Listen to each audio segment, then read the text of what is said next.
نبی اکرم صلی اللہ علیہ وسلم نے فرمایا جعلت لی الارض مسجدا و طہورا، یا پھر آپ نے فرمایا جعلت لی الارض کلھا مسجدا و طہورا۔ پہلی امتوں کا اور میری امت کا فرق یہ ہے کہ پوری روئے زمین جہاں پہ بھی میری امت کے لوگ نماز پڑھنا چاہیں وہ مصلی بچھائیں اور نماز پڑھنا شروع کر دیں۔ روئے زمین مسجد بھی ہے، سجدہ گاہ بھی ہے اور پاک بھی ہے، کوئی ممانعت نہیں۔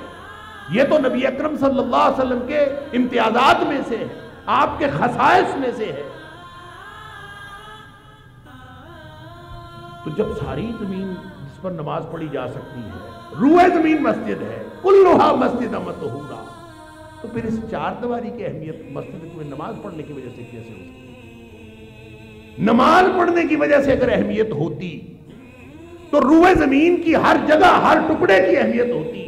اس کو اللہ اور اللہ کے رسول صلی اللہ علیہ وسلم نے اس کو روئے زمین کی بہترین جگہ قرار دیا ہے۔ باقی ساری زمین بھی سجدہ گاہ ہے، یہ مسجد بھی سجدہ گاہ ہے۔ اگر صرف سجدہ گاہ ہونے کی وجہ سے فضیلت ہوتی تو پھر روئے زمین کی فضیلت وہی ہوتی جو مسجد کی ہوتی۔ تو وہ کون سی بات ہے جس کا تعلق اس مسجد کے ساتھ ہے؟ اس مسجد کو جو چیز ممتاز بناتی ہے، جو ساری روئے زمین سے بہترین ٹکڑا قرار دیتی ہے، وہ بات کیا ہے؟ وگرنہ آباد کاری کرنا، مسجدوں کو آباد کرنا، اللہ اکبر۔ وہ تو مشرکین مکہ بھی کرتے تھے، مشرکین مکہ بھی حاجیوں کو پانی پلاتے تھے، مشرکین مکہ یہ دوڑ دھوپ کر کے وہ سمجھتے تھے ہم نے دین کا کام کر دیا۔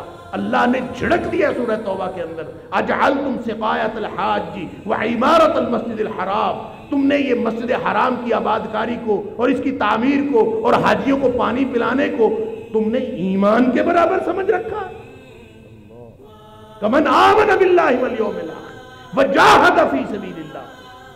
تم مسجدوں کے مقاصد کو سمجھو، وَأَنَّ الْمَسَاجِدَ لِلَّهِ فَلَا تَدْعُوا مَعَ اللَّهِ أَحَدًا۔ یہ مسجدیں اللہ کی ہیں۔ جب یہ چار دیواری بن جاتی ہے، سن لیجئے، ساری دنیا پہ پوری روئے زمین پہ سجدہ بھی ہو سکتا ہے، وہاں پہ غیر اللہ کی بندگی بھی ہو سکتی ہے، وہاں پہ سجدہ اللہ کو بھی ہو سکتا ہے، سجدہ شیطان کو بھی ہو سکتا ہے، وہاں پہ بندگی اللہ کی بھی ہو سکتی ہے، بندگی شیطان کی بھی ہو سکتی ہے، بندگی خواہشات کی بھی ہو سکتی ہے، وہاں توحید کا مرکز بھی ہو سکتا ہے، وہاں شرک کا مرکز بھی ہو سکتا ہے۔